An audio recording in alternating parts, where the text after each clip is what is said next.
We immediately understood that it was the right position to make a winery because it's in the middle between Calvarino and La Rocca vineyard. It took 5 years. As you know, we removed more than 120,000 meter cube of soil, 100% reused in the free sites around the winery. For who is not managing soil, 120,000 meter cube of soil means 100 kilometer of queue of truck. So a queue of 100 kilometer truck, one behind the other one, is the total amount of the soil that we remove. The reason that convinced my father to say, yes, I can move from where I spend my life into the new one, because it's completely different approach. It's completely looking the future, not in terms of vinification, because in terms of vinification, we keep, or even better, we improve the using of cement that we are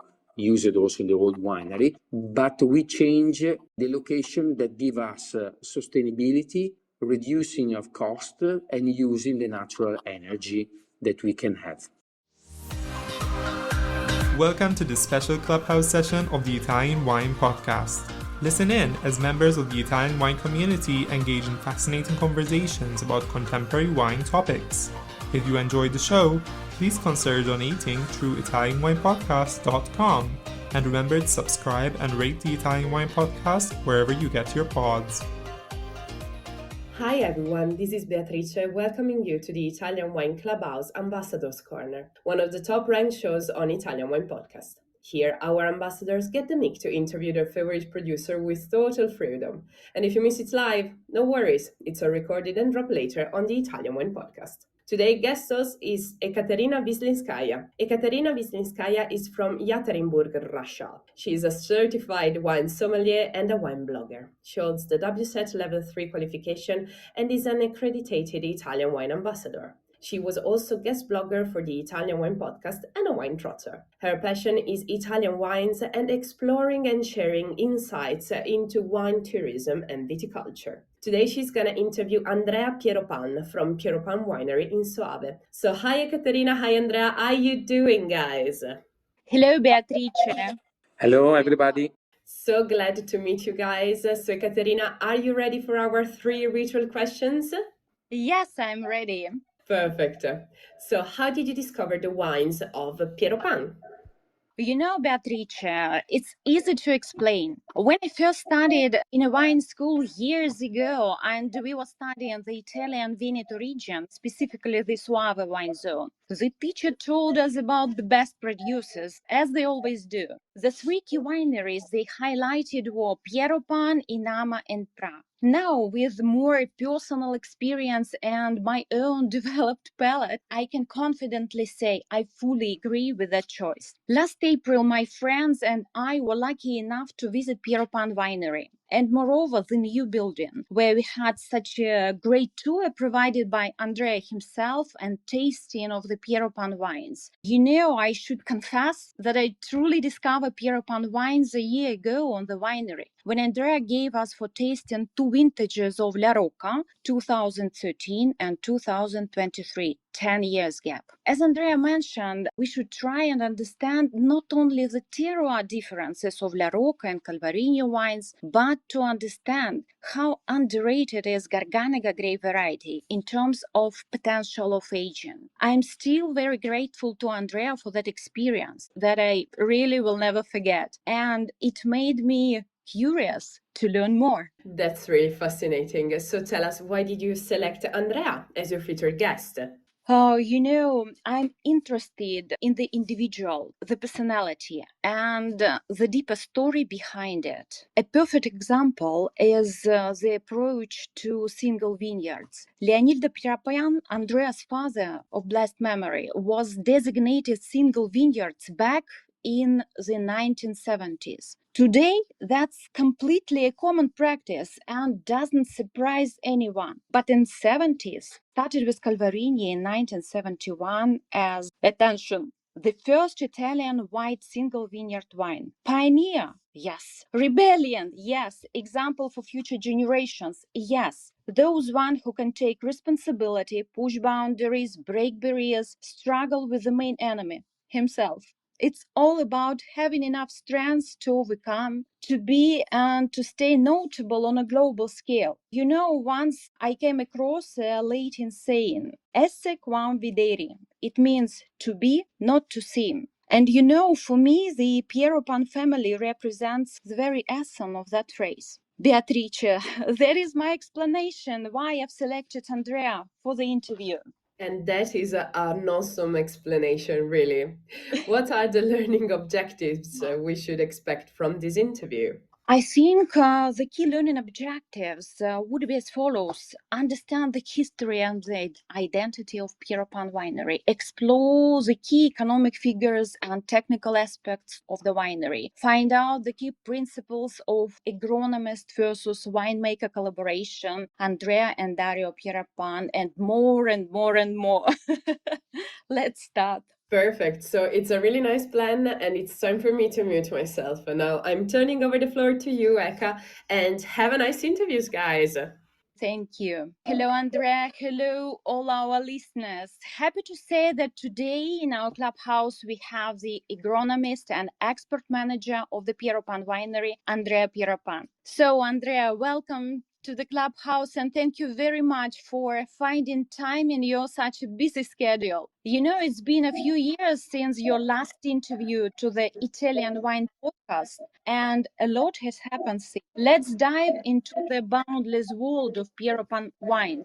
But first, let me introduce yourself for the audience. Thank you so much for your presentation, and thank you so much for your kind word. I hope to be to be able to give you all answer that you need and also get the resolve of your doubts. Yeah, thank you, Andrea, so much. And I would like to introduce you to the audience. Andrea Pieropan was born on 22nd of January 1977 in Soave, Verona. The first son, lucky you are, of Leonildo Pieropan and Teresita Molinarolo. Together with his brother Dario, Andrea represents the fourth generation of the Pieropan family. He lived in Soave until the age of 14, where he completed his primary and secondary education. From an early age, Andrea combined formal studies with practical work in the vineyards and winery, learning viticulture directly from his father before fully joining the family business. He graduated as enotechnician from San Michele all'Adige School of Enology at 19 and completed internships at the San Michele all'Adige and Yerman wineries. Andrea later studied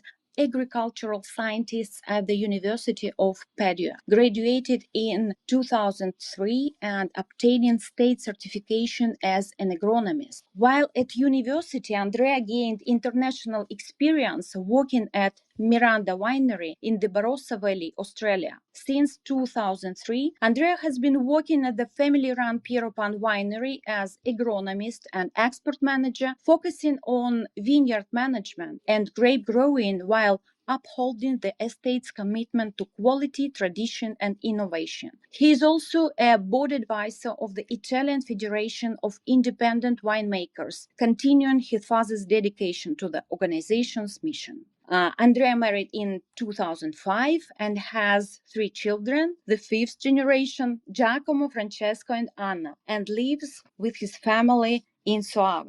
Is that okay? Am I right? Yes, all perfect. Well, let's get started. Andrea, I know that your family has been in wine business since the 19th century. Mamma mia. And you personally is a representative of the 4th generation. I may assume that love for winemaking is somewhat encoded at your DNA level. So the choice of your career was not an issue for you, apparently. Am I right? Oh, Mamma Mia looks like the title of a movie. And for some reason, the history back of 4 generation is a movie. The choice to be part of this profession is simply happen naturally. Is growing up in a place where house and winery were the same. No anymore now, because as you know, we recently moved into the new winery. But for many years, I live in a house where the court was also the place where we do the vinification, the crushing of the grapes were there. And looking my father, that was with such a strong energy, working hard in the winery, make me the passion to continue this job and explore the vinification world. Okay, that sounds great. Thank you very much. Andrea, for me, Pieropan Winery is about the family legacy, the values, traditions, which is passed down from generation to generation. I personally was really amazed when I saw your family tree in the hall of your new winery. Imagine that we are all, and our listeners as well, standing opposite the family tree, eager to hear the story behind the story of your family. Could you please share? Could you please be our guide? The story of Pieropan, as you mentioned, started 4 generations ago, around 1880s, with Leonildo Pieropan, who was a surgeon. He left the job, even if to be surgeon at that period in Italy was extremely rare, because there was no much opportunity to study, and he has been one of the few person in Soave that had got this opportunity, this chance. He left the job because becomes scary about the blood.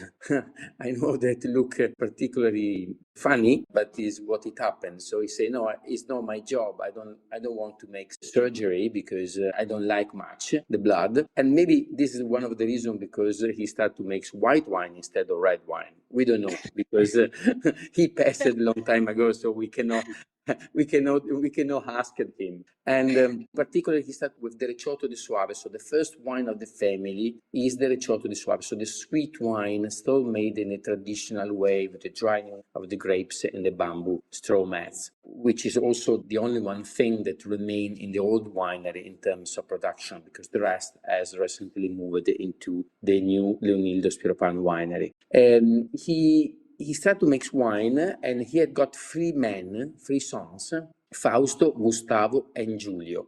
Giulio became engineer, not involved in the business, very eclectic person, to be polite.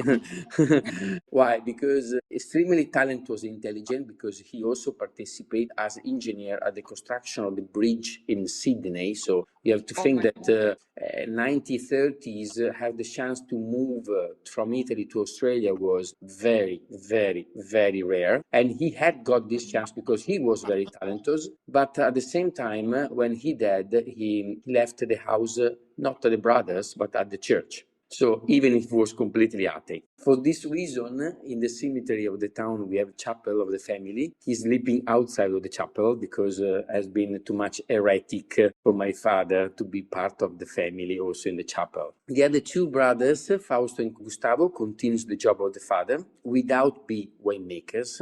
But already in the 1930s, a part of the production of Pieropan was already produced in the glass bottle, which for people that are not engaged with this world could be not strange, but 100 years ago, having a part of the production sell in the glass bottle, as we know, was very rare, because most of the wine was sold in a big Damigiana content and not in the regular bottle as we know, because that was very prestigious, very unique. In fact, we had an historically restaurant as a client that was 12 Apostoli, which has been recently bought from Giancarlo Prebellini, 3 Michelin star restaurant, where the white wine of the house since more than 100 years is the white wine of Pieropan. Moved with the horses from Soave to the 12 Apostoli cellar, bottled in the cellar of the restaurant, and to be served at the tables of this nice and fine restaurant. From 3 men, just one got married, Fausto, and got 1 son, Leonildo, again. So Leonildo, Fausto, Leonildo, but this time my father. My father became graduate in winemaking school in Conegliano. He finished the studies on 1966 and he moved immediately into the winery. And my father has been the person that did the big changing at the company because if it's true that the Pieropan was already producing wine and had a winery, it's also true that we had got the problem to be not a stay grown bottle. So until my father arrived, the winery was used to buy grapes because there's not enough vineyards. My father, as you mentioned before, spent a lot of energy, a lot of time to be a stay grown bottle. He bought several nice vineyards, including La Rocca, not Calvarino, because Calvarino was already a vineyard from the family since 1860s. And also he dedicated a lot of attention to create the two single vineyard Calvarino La Rocca at the beginning of the 90s, 70s, which was something very, very unique. My father had got two sons, me and my brother Dario. As you mentioned, I'm agronomist. Dario is the winemaker, graduated in winemaking school at university in Udine. Pieropan is a 100% family business where Dario, again, is the winemaker. I'm the agronomist. We run around 1 hectare of lands, 80 of vineyards. The other 20 are olive trees and bushes. Of those 80s, 60 are located in the classic area of Soave, 20 in Valpolicella. When I say family business, means that the ownership is only from the family and we run all part of the business, means vinification, viticulture, but also the export of the wine. Thank you very much, Andrea. Yeah, that's very clear. Andrea, could you please share the full narrative of the winery project with us? I mean, of the new winery. I'm interested in the complete picture from the initial concept and inspiration through the challenges of construction, COVID times, and right up to the final result. I'm asking this question because I've seen it with my own eyes, and I insist that as many as possible wine professionals or wine enthusiasts should go and see the new winery. Trust me, friends, this place won't leave anyone indifferent. You do live in the future right now. You mean the project of the new winery, Leonildo Pieropan Winery? You have seen, so you have touched with your hands and see how the project is completely innovative and different than many others. You have to know that it was many years that my fathers wanted to make a new winery because the space in the old one was not enough. But for several reasons and also with different projects already accepted, we never started because all of the other project was something that was looking bad copy of what we had already, the old winery in the center of the town of Soave. So for several reasons, we never did them. Finally, in 2014, they get the opportunity to meet the architect Moreno Zurlo. And also the combination was in the same time arrived the land where we have the winery that occasionally wasn't us, was hosting a vineyard that dropped down for a big storm. So the previous owner decided to sell the land. We immediately understood that it was the right position to make the winery because it's in the middle between Calvarino and La Rocca vineyard. It's close to my house. I live just 100 meters far from from the winery, so I can come by walk, and which is also a commodity. We have not to pay the guardian, we can say. And then the combination makes an improving because my father see the opportunity finally to make the winery. The project that the architect showed was really new and then get started. It took 5 years. As you know, we removed more than 120,000 meter cube of soil, 100% reused in the free sites around the winery. For who is not managing soil, 120,000 meter cube of soil means 100 kilometer of queue of truck. So a queue of 100 kilometer truck, one behind the other one, is the total amount of the soil that we remove and also reused. So that is very positive. The concept, as you see, is showing just a front because the other three sides are inside the hill, is using so the energy and the equimentation naturally from the ground because the roof is a vineyard. So we have 2 meters of ground with the vineyard on top to be sustainable in terms of impact in the area. In fact, the front is the only one part that you see. In any case, mitigated with the natural products because it's stones and brass, so technically only natural materials.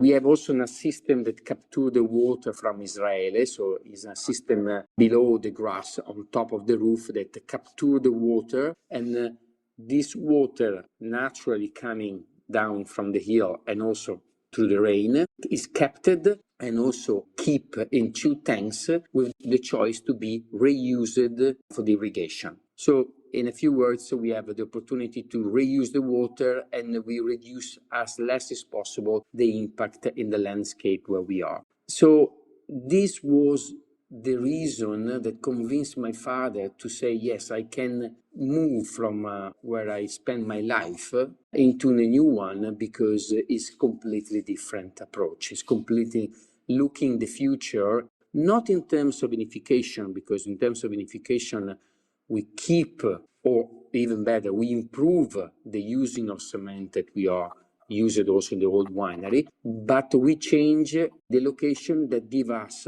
sustainability, reducing of cost, and using the natural energy that we can have. Yeah, and that is why I insist to visit your winery. It's really great. It won't leave anyone indifferent. I'd like to add a comparison just came to my mind. When we write tasty notes, we say that the alcohol level is perfectly integrated into the wine. Well, I can responsibly say that the new Pieropan Winery building is perfectly integrated into the local landscape. And, to my mind, is really crucial point because the Soave Classico area is historic and literary. Right next door, there's a medieval Soave castle fortress dating from the 10th century. And it's all a question of the present and the future respecting the past. It's really incredible, and you did the best job. Also, you use Vicenza stone. Yes, the choice of the material was done with one criteria. The criteria was naturally and local. Yeah, because to be sustainable, we couldn't import material from long distance, obviously. Also because we have a wonderful opportunity, wonderful choices around where we are, but also to be better integrated in the landscape where we are. It has no sense to try to be integrated in an area using material that are not existing in the area. It has no sense. So all those stones, the brass, the trachite euganea, which is the other stones that we have in the square of the winery, is very common in Venice, for example, square. So we choose those materials to be more welcome into the area. I know that it looks like a paradox because we have done a winery that is 10,000 meters square, but we can demonstrate that artificially what we can have as impact is almost the same. I mean, if you look at the winery from the top, for example, from an helicopter, the impact artificially that we have is almost the same as before any construction. Because the vineyard in the past get in a small square, and this is the same square size that we have in the new winery. Incredible. Thank you very much for answering the question. And the next one, Andrea, what are the key economic figures and technical aspects of your winery today? I mean, overall annual production, key markets, current wine lineup, story behind the wine labels, how many hectares? Do you rent now any additional plots? Or maybe do you purchase the grapes? What are the soil types, altitudes, and what are the key natural and climatic factors influences the vineyards? What are the moderating factors? Okay, so many questions. Yeah. I will try to not forget anyone. Pieropan runs actually 100 hectares of land, except 20 of bushes and all the trees. We have 80 hectares of vineyard, spread of 60 hectares in Soave Classico and 20 in Valpolicella. Except them, we have also 10 hectares by rent in Soave Classico. So we manage the vineyard, but we are not owner of this land. We are stage growing bottle, so we don't buy any grapes outside of those production that are us, or in any case managed from us, and this is a part of my job. It's something that we are very proud about this because, as I mentioned before, my father started with not much land, but he was extremely convinced that to be able to guarantee the quality year per year was very important to be as more as possible a stay growing bottle, because that makes an extra value when in particular the season are very difficult. Because if you manage it and you are clever, you can manage a good result also from difficult vintages. And this is very important if you want to make wine that are pleasant to drink when are released, but also nice to age if you have the opportunity. In terms of market, our key markets probably US, UK, Canada, I want to say also Norway, Australia, but not forget Italy, because if you consider Italy also as a single market is important more than any others at this time. Then we have a distribution of actually 65 countries in the world, where in my opinion everyone is important because everyone does what they do. Okay? We cannot have 65 countries as US, also because we couldn't have enough wine. So this will become a problem. So in terms of wine flag, probably in the years, La Rocca became a wine extremely recognized in the market. We are very proud to say that it's a wine is sold now by allocation. And if I think that when my father released this wine in the market in 1978, he get a lot of trouble to convince the people to taste it. Back of 45 years, having a wine that has increased in the production and is all allocated is like a dream. Okay. Yeah, it really sounds fantastic. And what was the trouble with La Rocca at that time? You mentioned. The problem was because when my father released this wine was done as is done now, so with a longer maturation than usual, maturation on oak. And the problem was that the market was not ready to accept a white wine fermented and aged on oak, released 1 year later and called Soave Classico. And that makes the problem not to taste, but to be accepted. The project could be continuous just because other market more sophisticated and more global in taste, because it has not many wine that from any part of the world that arrived, as UK, Canada, and US, understood the wine, and that gave the force for my father to continue the project. In the opposite, probably the project will fall down because there was no choices. In Italy, the consideration of La Rocca started to arrive just at the beginning of the 1980s, when the first Italian magazine born from Gambero 2000 Vini, and then they started to talk about fine wines and discover also this wine that was very niche wine for the period. Before of that, so 10 years of history, Italian market was not accepting this wine. So in terms of historically label, as you know, the label of Pieropan are very old label, and it's nice because you have visited us, and probably you get also the feedback that we are a winery very open in terms of innovation from some point. We will talk about later about other things, but we are also very traditional. So I like to describe Pieropan and a good mix of traditional innovation, where we do innovation where is really an opportunity to improve the quality of the wine, but we don't care to do innovation where it's just trendy. Labels are very traditional because are a part of our life and history. And Andrea, and who designed the labels?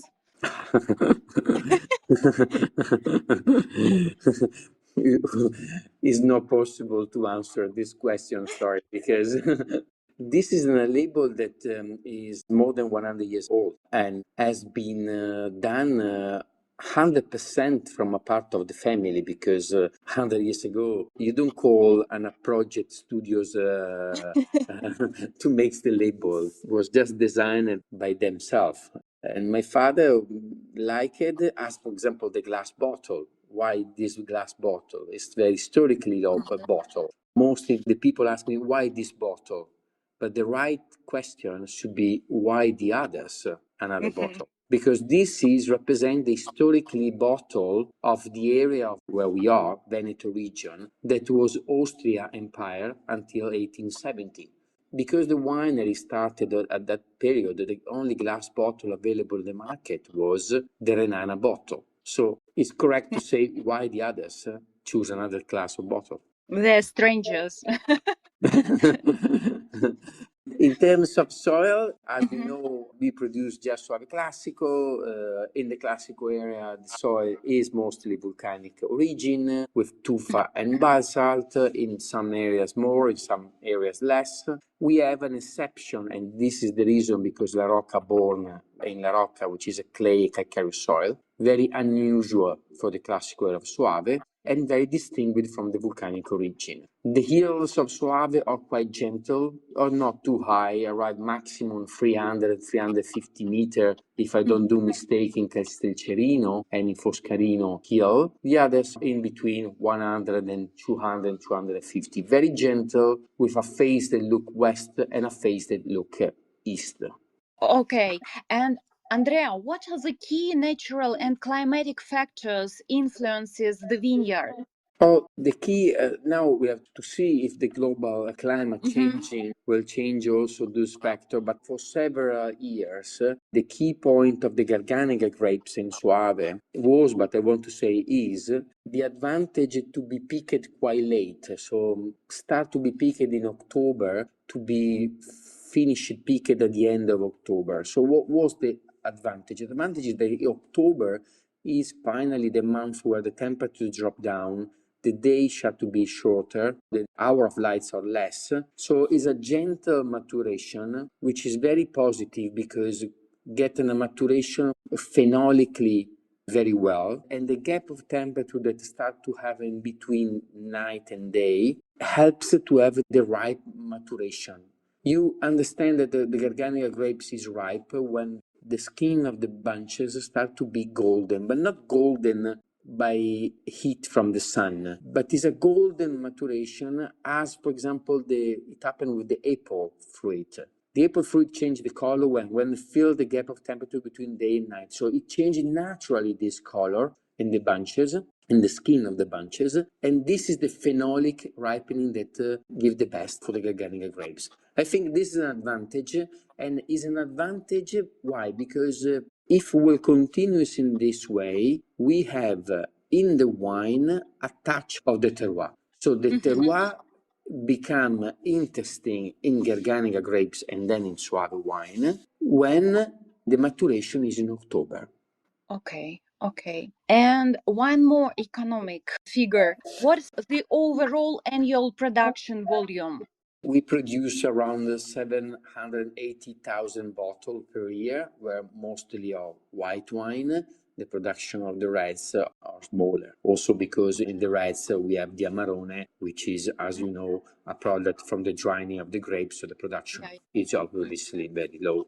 Okay, thank you very much. And Andrea, you are the agronomist, and your brother Dario is a winemaker. What are the key principles of your collaboration? What are your plans for the coming years? This is a good question. Not because the others are not, but I Really, think sorry to interrupt you. Yes, really, I do love the idea that winemaker is not alone. Yeah, it's really a work of two key persons, agronomist and a winemaker. That is why it's so important. Could you please tell the audience why?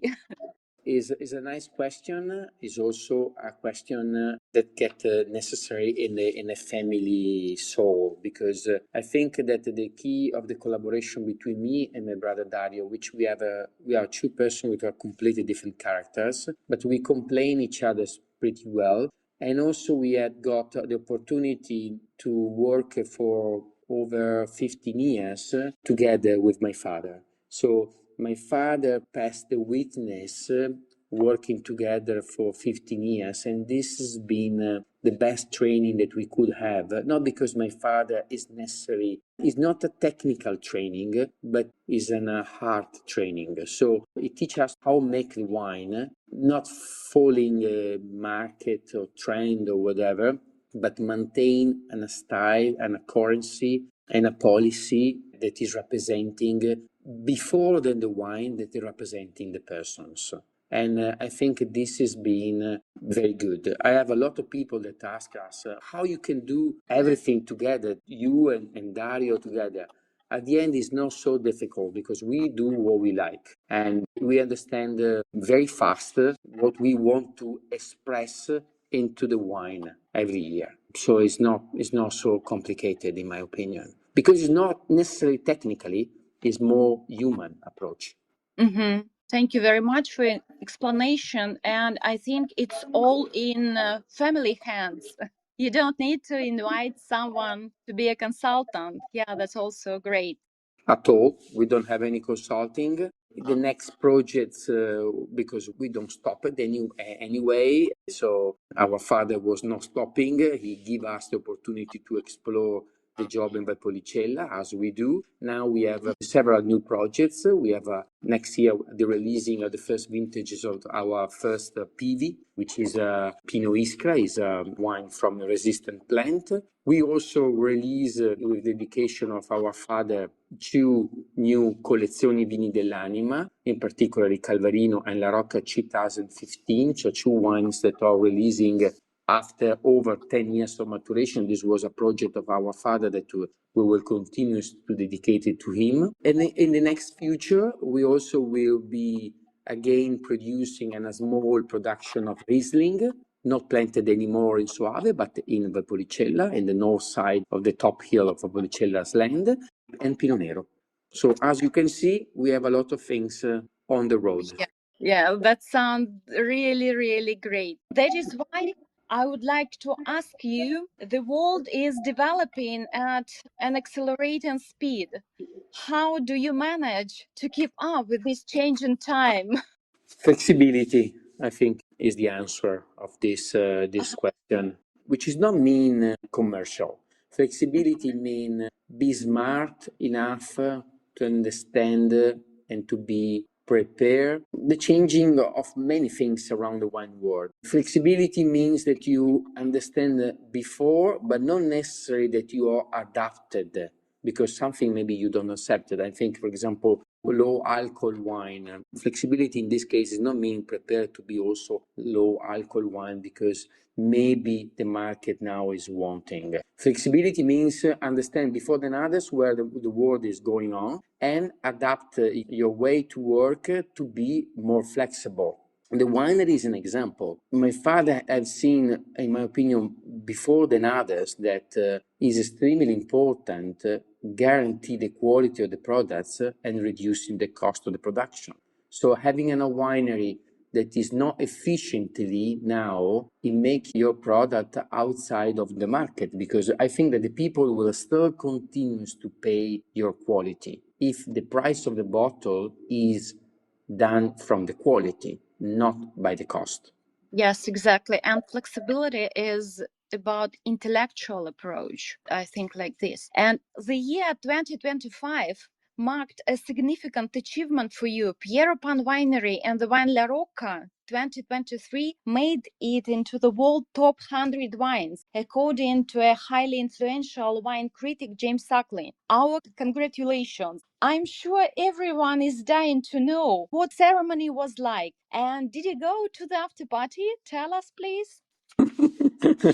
No, I'm sorry, but I didn't do a party. What we do when we get this award, that was very important because was representing, as I mentioned before, an extremely successful the journey that has been done around this wine in particular, but also the winery. Because as I mentioned, there was a wine that has a very challenging story with not accepted, then comparing with other white wine, Chardonnay, international variety.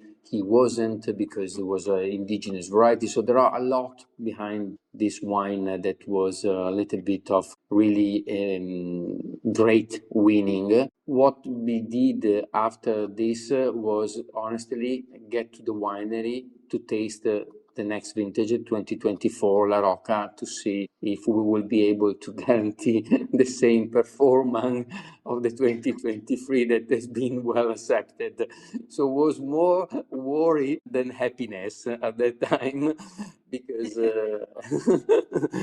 because is honored and is very prestigious, but is also a responsibility maintain what we do, because get up is always possible. Get down will be not accepted for us. We are in Pieropan. Yeah, it's also possible, but not accepted. Yeah.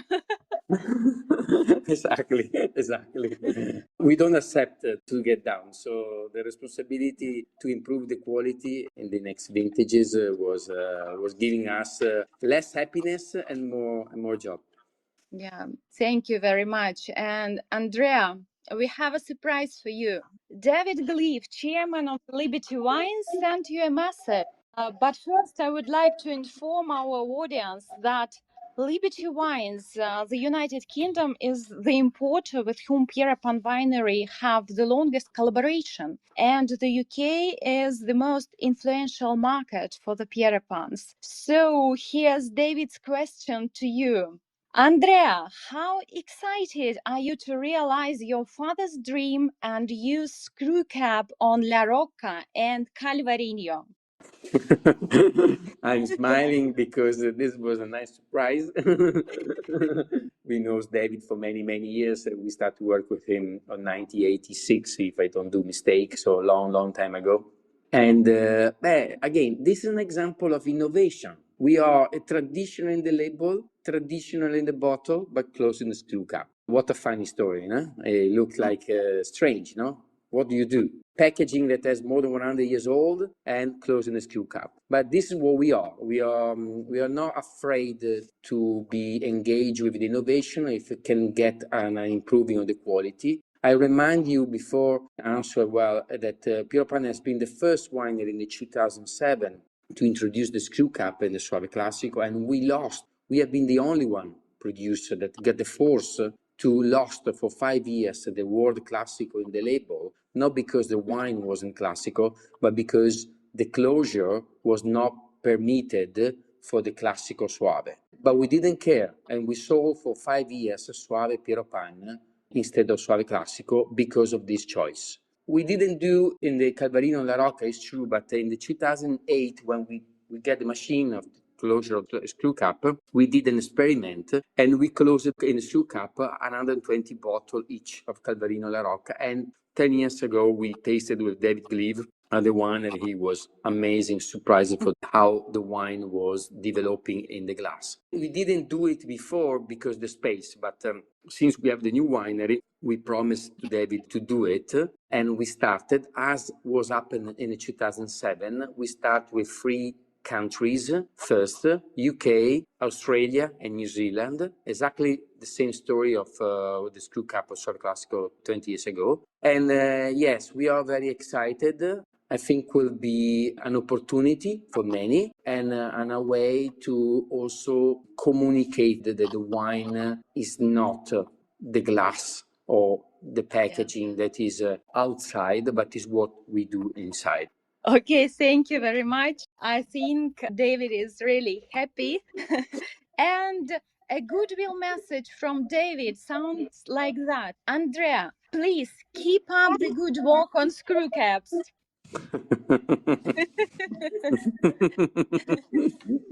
And Andrea, we have one more surprise from Dmitry Krasilnikov. He is PR manager of DP Trade Russia. We have a recording for you. Da molti anni siamo felici di rappresentare i vini di famiglia Pieropan e devo dire che non abbiamo nessuna intenzione di fermarci, nonostante che il mondo sembra impazzire. Quindi auguriamo a te e alla tua famiglia salute e ai tuoi vini stabilità, buon tempo e condizioni di mercato favorevoli. Grazie e speriamo di rivederti qui in Russia. Ciao. Molto bello. It's also my dream to be again in Russia, and hopefully that the situation will finally find an agreement and a resolution, because I have a lot of friends there. I have a lot of friends in Ukraine, so it's time to get back to the normal situation. Yeah. Yes, you are totally right. And, I would like to say as well, David and Dmitry, thank you so much for their reply, for their support. Andrea, when I asked David and Dmitry to make a surprise for you, to make you smile, to make you happy, and send a goodwill message or to address you a direct question, they immediately responded, yes, I would love to be involved. How great they are, how they respect you, first of all. And this personal touch definitely gives a business a human face. And moreover, I see it doesn't matter where we are in the United Kingdom, Russia, or Italy. It really matters who we are. Thank you, Andrea, very much for the interview, for the first part of the interview, for your time, for sharing your story so generously. I would like to say thank you for Marta for her support on a daily basis. And Marta, if you tell me I don't want to hear you anymore, I understand. Thank you, Rosa, for your patience and support. You're amazing. Thank you, Beatrice. You're the best moderator. And the year of the horse has started officially. Happy Chinese New Year to all. Thank you, everybody. Thank you so much, Ekaterina. That was super nice. Andrea, if you want to reply, you're completely able to. Grazie a tutti e due. Grazie, Caterina. Has been a nice interview. Maybe I'm chatting too much, so it will be necessary another step. Yeah, we will need the second part for sure. We will need definitely. it. Because I have at least 4 profound questions not asked. Yeah, that is why I'm asking Andrea you for the second part. Well, I can't wait to hear for it and to moderate it, because I will be the moderator again. So Great. We will see there. Yeah, you guys. So to wrap things up, thank you so much, Ekaterina and Andrea. That was really such a nice interview. Thank you so much, guys, for spending time with us. For those who are interested to participate, just send us a DM through our Instagram or mail our Italian Wine Podcast producer at info@italianwinepodcast.com. Thank you so much, everyone, for listening in. Thank you so much again, Ekaterina and Andrea. And this is a wrap from Italian Wine Podcast. Ciao, ciao, alla prossima. Ciao, ciao. Ciao, ciao a tutti, alla prossima. See you soon. Listen to the Italian Wine Podcast wherever you get your podcasts. We're on SoundCloud, Apple Podcasts, Spotify, Himalaya FM, and more. Don't forget to subscribe and rate the show. If you enjoy listening, please consider donating through ItalianWinePodcast.com. Any amount helps cover equipment, production, and publication costs. Until next time, cin cin.